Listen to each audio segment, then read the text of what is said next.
అందరికీ నమస్తే అండి. ఈరోజు వచ్చేసి చాలా సింపుల్గా తక్కువ ఇంగ్రీడియంట్స్తో 10 నిమిషాల్లో చేసుకొని బీరకాయ కూర. టేస్ట్ మాత్రం చాలా బాగుంటుంది. ఒకసారి ట్రై చేస్తే తప్పకుండా మీరు చేస్తారు, అంత బాగుంటుంది. సింపుల్గా చేసుకుని ఈ బీరకాయ కూర ఎలా చేయాలో ఇప్పుడు చూద్దాం. స్టవ్ మీద కడాయి పెట్టేసుకొని కొద్దిగా ఆయిల్ వేసుకొని అందులో ఆవాలు, జీలకర్ర, మినపప్పు, శనగపప్పు వేసుకొని ఈ పోపు దినుసులంతా కాస్త ఫ్రై చేసుకోవాలి.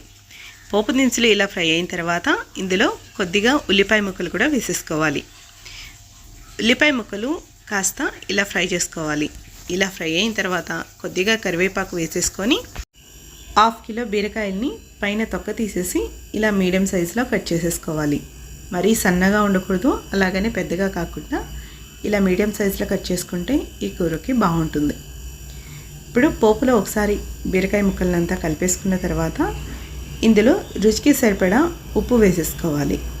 కొద్దిగా పసుపు కూడా వేసేసుకొని మంటని మీడియం ఫ్లేమ్లో పెట్టుకొని ఒక 2 నిమిషాల పాటు బీరకాయ ముక్కల్ని వేపుకోవాలి.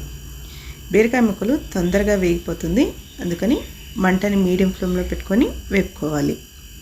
ఇలా బీరకాయలంతా కాస్త ఫ్రై అయిన తర్వాత ఒక మీడియం సైజులో ఉన్న టమాటా ఒకటి ఇలా సన్నగా కట్ చేసేసుకొని వేసేసుకోవాలి.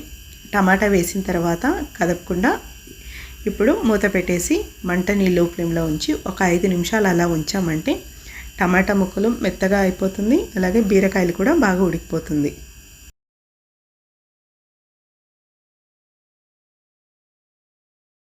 టమాటాలు, బీరకాయలు ఇలా ఉడికిన తర్వాత ఇప్పుడు మీరు తినే కారాన్ని బట్టి కారపొడి వేసుకోవాలి.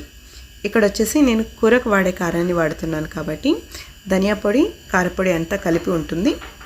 ఇక్కడ 2 స్పూన్ల కారపొడి అయితే వేసాను. మీరు నార్మల్ కారపొడి వేసేటట్టుంటే 1 స్పూన్ కారపొడి వేసుకొని 1/2 స్పూన్ ధనియా పొడి వేసుకోండి.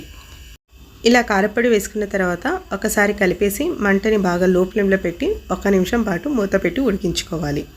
ఇలా ఉడికించామంటే కూరగాయలకు కూడా కారం అనేది బాగా పడుతుంది.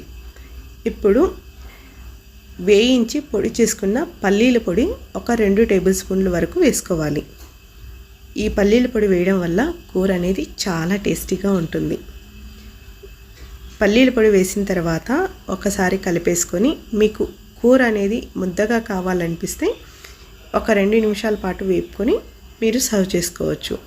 లేదా కొంచెం పల్చగా కావాలనిపిస్తే మీకు ఎంత పల్చగా కావాలో అంత వాటర్ అనేది వేసుకొని మంటని మీడియం ఫ్లేమ్లో పెట్టేసి ఒక 2 నిమిషాల పాటు ఉడికించామంటే మనకి కూర అనేది రెడీ అయిపోతుంది.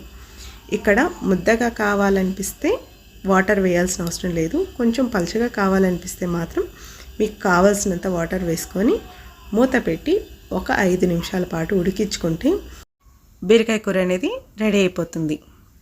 చాలా సింపుల్గా టేస్టీగా ఉండే బీరకాయ కూరని తప్పకుండా మీరు ఇలా ఒకసారి ట్రై చేయండి.